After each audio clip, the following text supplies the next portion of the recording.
நண்பர்களுக்கு வணக்கம். இன்றைக்கி நம்ம மைதா மாவு வச்சுட்டு எப்படி வந்து பூர்ண கொழுக்கட்டை வந்து செய்யுதுன்னு பார்க்கலாம். இப்போ இதுக்கு வாசனைக்காக கொஞ்சம் போல் ஏலக்காய் தூள் வந்து சேர்த்துக்கிறேன்.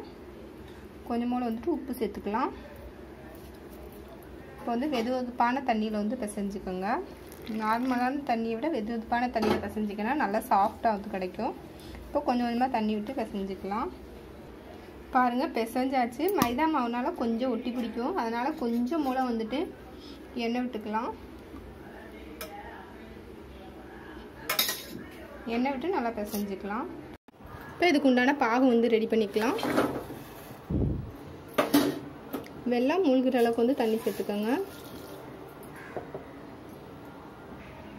வெல்லம் மூழ்கிற அளவுக்கு வந்து தண்ணி சேர்த்துருக்கேன். இப்போ வந்து இருக்கட்டும். பாருங்கள், பாகு நல்லா பொங்கி வந்துடுச்சு. இப்போ வந்துட்டு ஸ்டவ் ஆஃப் பண்ணிவிட்டு வடிகட்டிக்கலாம். இப்போ பாகு வந்து வடிகட்டி ரெடியாக இருக்குது.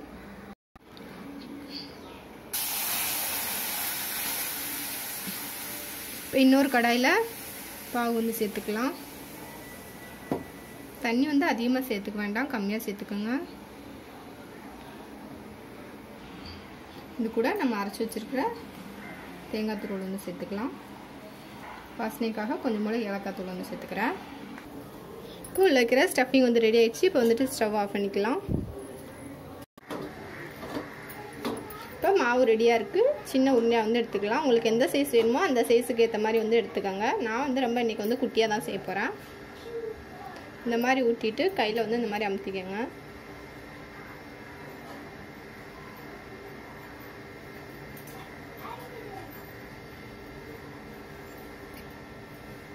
இப்போ இதில் வந்து அந்த ஸ்டஃபிங் வந்து உள்ளே வச்சிடலாம்.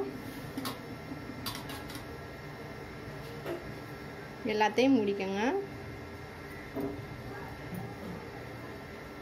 மூடிட்டு கையில் வந்து ஊற்றிக்கோங்க.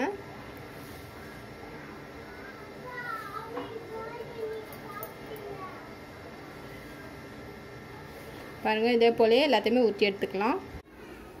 பாருங்கள், உங்களுக்கு என்னென்ன சேஃப் வேணுமோ அதுக்கேற்ற மாதிரி வந்து ஊற்றிக்கலாம். நான் இந்த சேஃப் எல்லாமே வந்து ஊற்றிருக்கேன்.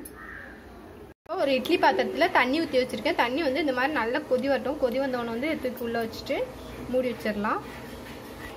பாருங்கள், மூடி வச்சாச்சு. ஒரு 10 நிமிஷம் இருக்கட்டும், வெயிட் பண்ணலாம். பாருங்கள், சூப்பராக வந்திருக்கு.